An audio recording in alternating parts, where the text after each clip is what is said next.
Help. Well, I was hoping...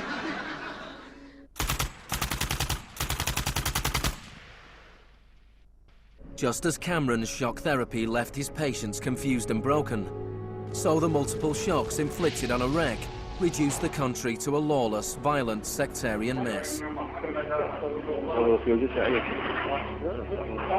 By the time of Saddam Hussein's execution in 2006, 1,000 Iraqis were being killed each week.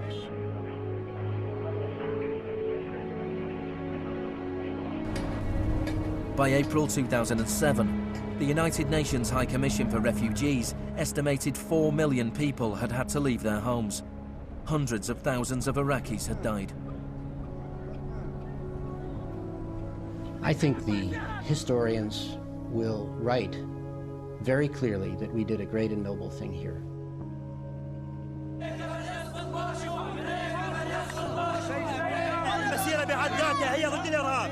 ضد الإرهاب الأمريكي، لأن الأمريكان يقتلون النساء ويعتقلون النساء ويقتلون الأطفال ويهينون الشيوخ ويقتلون الشباب. أمريكا بحقها هي الإرهاب.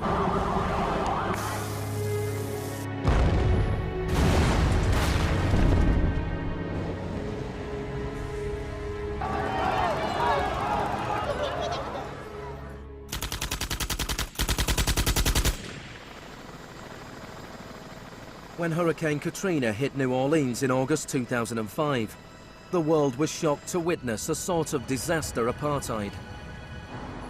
The economically secure drove out of town, while tens of thousands of the vulnerable were stranded with little or no help from the state. I went to New Orleans while the city was still underwater. And what I saw was that what I had witnessed in Iraq was repeating, not in the aftermath of a war, but in the aftermath of a tremendous natural disaster. Milton Friedman died in 2006. His very last piece of public policy recommendation was an op-ed he wrote for the Wall Street Journal 3 months after Katrina. He said, most New Orleans schools are in ruins, as are the homes of children who have attended them. The children are now scattered all over the country. This is a tragedy. It is also an opportunity to radically reform the education system. He was advocating the wholesale privatization of the school system of this city. It was his sort of swan song.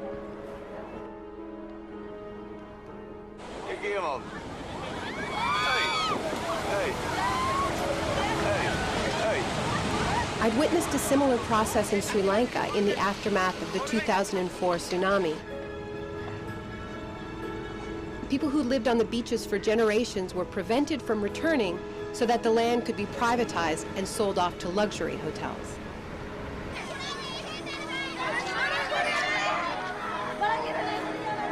And this is exactly what I mean by the shock doctrine, the systematic raiding of the public sphere in the aftermath of a disaster, when people are too focused on the emergency, on their daily concerns, to protect their interests.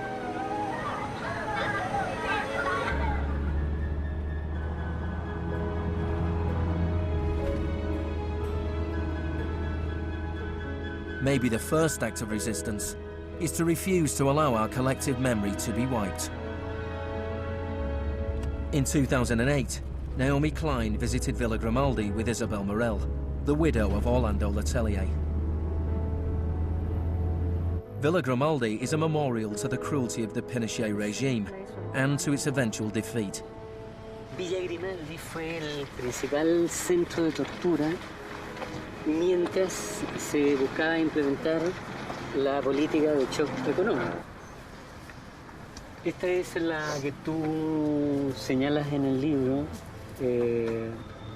como las casas de uno por uno donde estaban los detenidos en Villa Grimaldi. It's not that I loved Pinochet, but I think that he was our teacher in many things. We learned about evil.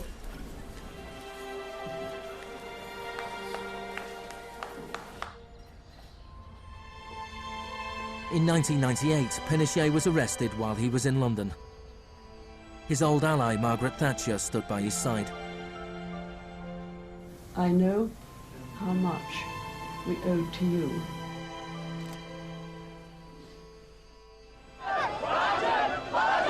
It took 30 years for the economic experiment originally test-driven by Pinochet to make its way around the globe to Iraq. But the similarities between past and present are startling. Between Pinochet's concentration camps and Bush's Guantanamo detention center. Between the disappeared in Chile and those in Iraq.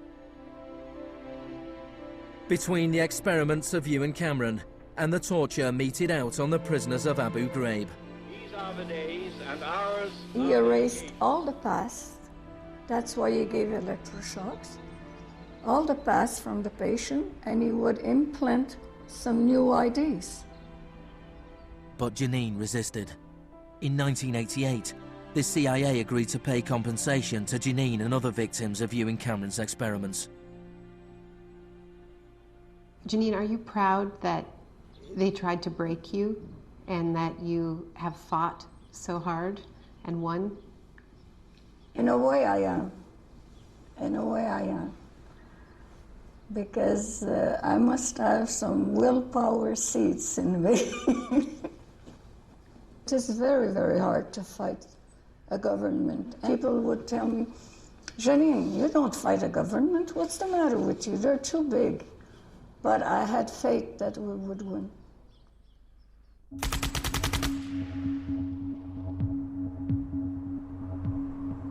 It is in the nature of unregulated markets to be volatile. Bubbles are allowed to inflate, and then, inevitably, they burst.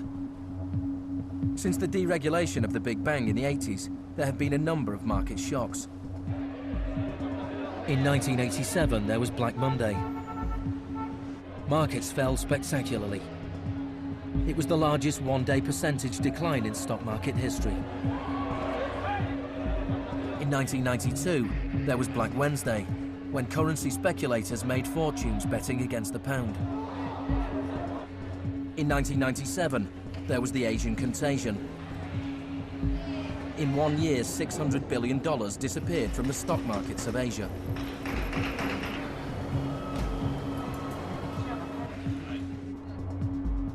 And then, in September 2008, the financial markets imploded.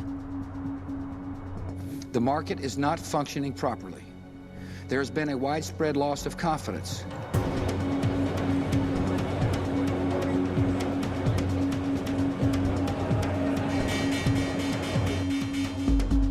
On September the 15th, Lehman Brothers filed for Chapter 11 bankruptcy protection. Yet only 1 week later, it was announced that workers at their New York office would share $2.5 billion in bonuses.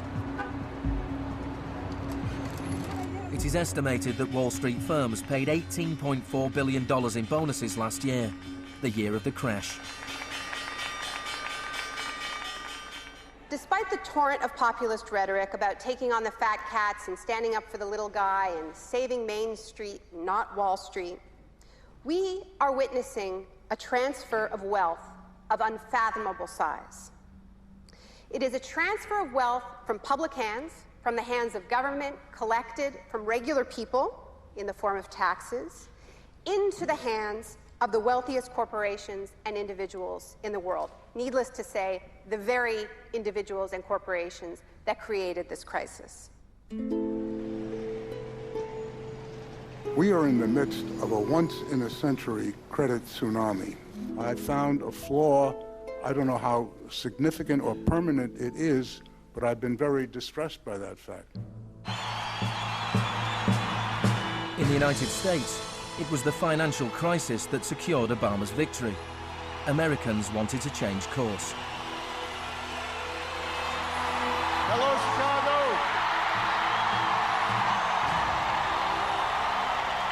This crisis is clearly understood by almost everyone as being the direct result of this particular ideology of deregulation and privatization. The scale of the crisis offers the hope of change. The shock doctrine as a strategy relies on us not knowing about it for it to work. And what I find most hopeful about the current economic crisis is that this tactic is getting tired, because that element of surprise is no longer there. We're on to them, and it's not working. We're becoming shock resistant. The last time the world suffered a financial crisis as severe as this, people turned to the Keynesian policies of the New Deal. Let me assert my firm belief that the only thing we have to fear is fear itself. More than 1 million people came to Washington to hear Obama's inauguration speech. Many journalists made comparisons with FDR. Now, there's been a lot of talk recently about comparing Obama to Franklin Delano Roosevelt. So I want to talk a little bit about FDR, because there's a great FDR story, and it could be an apocryphal one, about when he would be visited by some progressive organization or a union, and they would be proposing some new progressive policy that they wanted to be part of the New Deal. And he would hear them out, and he would listen to them, and then at the end he would say, now go out there and make me do it. And they did. In 1937, which was a pivotal year for the New Deal, do you know how many strikes there were in this country? 4,740 strikes, lasting an average of 20 days. Do you know how many strikes there were in 2007? 21. Now, the other reason to remember this history of struggle is that it tells us something very important, something that we need to remember at this moment when so much is at stake. It teaches us that if we want responses to this economic crisis that leave us with a world that is healthier, that is more just, that is more peaceful, we are going to have to go out there and make them do it. Thank you.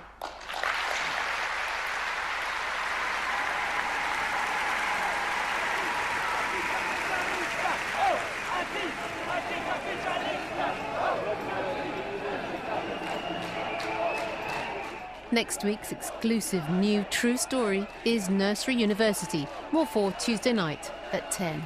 And stay with us for the story of the rise and downfall of Enron, the smartest guys in the room.